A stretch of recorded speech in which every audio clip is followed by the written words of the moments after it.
शर्मा जी की बेटी। सरल, सुशील और शांत, ये क्वालिटी थी सरस्वती की, जो कि शर्मा जी की बहू थी।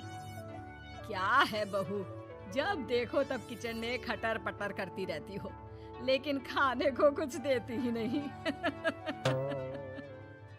कैसी बात कर रही हो पीयूष की अम्मा? सुबह से 4 कप चाय, 2 बार नाश्ता और इतनी सारी बहू के हाथ की नमकीन तो खा चुकी हो, फिर भी ऐसा बोल रही हो? अरे कुछ तो डरो ऊपर वाले से। तभी वहाँ पीयूष आ जाता है। क्या है सरस्वती, इतनी देर लगती है क्या टिफिन बनाने में? एक काम है घर का तुम्हारे पास, वो भी नहीं कर पाती हो वक्त पर।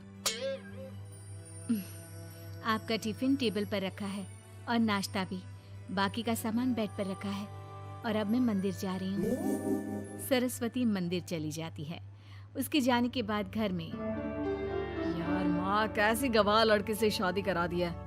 मंदिर, पूजा, किचन और सास ससुर के सिवा इसे कुछ दिखता ही नहीं है कि कैसे खुद को स्मार्ट बनाकर रहना होता है, कैसे लोगों से जुड़ना है, बातें करनी है, ऐश करना है। अरे पैसा बचाओ और कुछ आता ही नहीं इस लड़की को। जो क्वालिटी तू गलत तरीके से बता रहा है ना, दरअसल एक अच्छी गृहिणी की वही सारी अच्छाई होती है बेटा।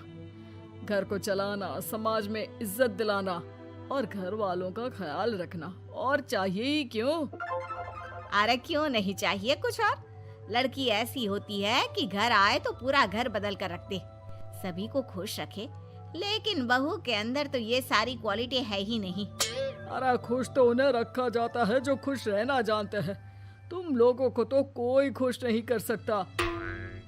पिताजी, अब आप ही लोग सोचिए, क्योंकि मैं किसी और से शादी करना चाहता हूँ। आप लोगों को बहू के साथ रहना है या मेरे साथ? क्योंकि मैं अब इसके साथ नहीं रह सकता। मैं बहू को नहीं छोड़ सकता। उसके मरते पिता को मैंने वादा किया था कि मैं उसे बेटी बनाकर रखूंगा। तो ठीक है ना माँ, तैयार कर ले अपना सामान, हम दोनों किसी और घर में रहने चलेंगे तेरी नई बहू के साथ। अरे हाँ बेटा, वही ठीक है, लेकिन मैं तेरे पिता के बिना भी तो नहीं रह सकती। तो मेरे बिना रह सकती हो? ठीक है, मैं अकेले ही चला जाता हूँ। बेटा वहाँ से चला जाता है, लेकिन सास का दिल नहीं लगता। बहू मंदिर से भी हो आती है और फिर, माँ, पिताजी, खाना लग गया है, खा लीजिए। हाँ, तुझे बस आता ही क्या है, खाना बनाना और खाना खिलाना। अरे सुन, मेरे सारे कपड़े पैक कर दे। क्यों माँ जी, कहीं जा रही हैं क्या? हाँ बेटे, ये अपने बेटे के साथ रहने जा रही है, लेकिन घबरा मत, तेरा पिता तेरे साथ है। बहू समझ नहीं पाती कि उसके साथ हो क्या रहा है, लेकिन फिर ससुर उसे सारी बात बता देता है। बेटा, ये नई बहू कब आ रही है? मुझसे घर का काम नहीं होता। वैसे भी तेरी पहली निकम्मी बीवी ने मुझे किसी काम का नहीं छोड़ा। माँ वो बस आने ही वाली है, और हाँ माँ, उसके आगे ना थोड़ा स्टैंडर्ड से रहना, क्योंकि वो थोड़े बड़े घर की लड़की है। उसका एक स्वैग है, स्वैग। तभी वहाँ एक बहुत सुंदर सी लंबी सी लड़की आती है। हे पीयूष, भागकर कैब से मेरा सामान ले आओ, और हाँ प्लीज एसी ऑन करके जाना। रीमा, ये मेरी माँ है। तुम चाहती थी ना कि मेरी माँ हम लोगों के साथ रहे। हेलो आंटी जी, हम लोग ना जल्दी शादी कर लेंगे, फिर मेरी जैसी टॉप लड़की आपको अच्छी बोलेगी।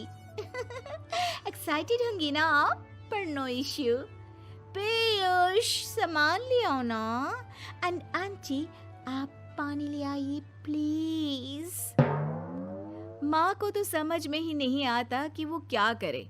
वो बहू के लिए पानी लेकर आती है तो उसका पैर पर्दे में फंस जाता है और वो गिर जाती है। ओहो, पूरा पानी गिरा दिया। कांच का ग्लास क्यों छूती है जब हाथ पैर नहीं चलते? कितनी मुश्किल से मैंने और पीयूष ने ये गृहस्थी बनाने की कोशिश की है। अरे पर तो क्या हो गया, एक गिलास ही तो टूटा है। अपने घर में तो रोज एक तोड़ती हूँ, लेकिन मजाल है सरस्वती कुछ कहे। और हाँ, मैं पानी वानी नहीं पिलाने वाली, मुझे ऐसी कोई आदत नहीं है। बहू हो, बहू की तरह रहो, समझी? तभी वहाँ पीयूष आ जाता है, जिसे देख रीमा रोने लगती है।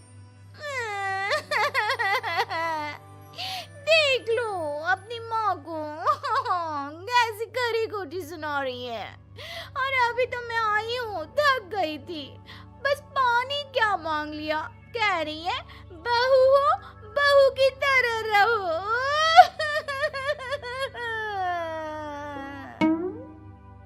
अरे यार माँ, समझा कर लाया था ना कि कैसे रहना है। माँ ऐसा करोगी तो मैं भी नहीं रख पाऊंगा तुमको हमारे साथ। वैसे भी आप ये समझो कि रीमा ने खुद कहा था कि माँ को साथ रखना। अरे हाँ हाँ बेटा, वो सिर्फ इसलिए कि मैं घर का सारा काम करूं, बैठे बैठे इस महारानी को खाना पानी दूं। वैसे भी मैं जा रही हूँ, मुझे तो इस लड़की की शक्ल भी अच्छी नहीं लग रही। मेरी सरस्वती के आगे तो ये कुछ भी नहीं है। निकलो निकलो यहाँ से। मैंने सोचा था बिना पैसे का नौकर मिल जाएगा, लेकिन नहीं। कुछ लोगों को आदत होती है फ्री की रोटी खाने की। निकलो यहाँ से। पीयूष, धक्के मार कर निकालो इस औरत को यहाँ से। अरे ये कैसी बात बोल रही हो रीमा? ये माँ है मेरी, माना थोड़ी जिद्दी है। अरे वाह बेटा वाह, अभी भी तुझे मेरी ही गलती दिख रही है ना? कोई बात नहीं। माँ वापस घर आ जाती है। बहू, मुझे माफ कर दे बेटा, वो तो शैतान का नानी है। माँ, मैं उनके बारे में कोई बात नहीं करना चाहती। ये मेरा मायका है। अब आप लोग मेरे माता पिता। मैं हमेशा यहीं रहकर आप लोगों की सेवा करूंगी। नहीं नहीं बेटा, हम करेंगे तेरी शादी किसी अच्छे लड़के से। अरे कोई जरूरत नहीं है, मैं देख कर आई हूँ जो हालत है ना पीयूष की, वहाँ नहीं टिकने वाला ज्यादा दिन।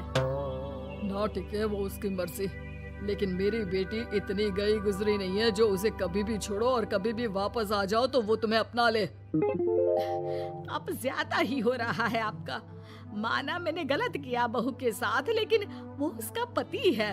और फिर कहावत है ना, सुबह का भूला शाम को वापस आ जाए तो उसे भूला नहीं कहते। तभी वहाँ पीयूष आ जाता है। माँ, वो भूला आ गया, मुझे माफ कर दो। सरस्वती के जिस गुण को मैं सही नहीं मानता था, दरअसल जीवन को सही तरीके से जीने के लिए वही गुण होने चाहिए। मुझे माफ कर दो सरस्वती, मैं आज के बाद तुम्हें और पापा को छोड़कर कहीं नहीं जाऊंगा। और मुझे भी बेटा। बेटा जहन्नुम में भी जाए तो उसके साथ रहने को तैयार हो जाए, वही तो माँ होती है। मुझे माफ कर दो माँ।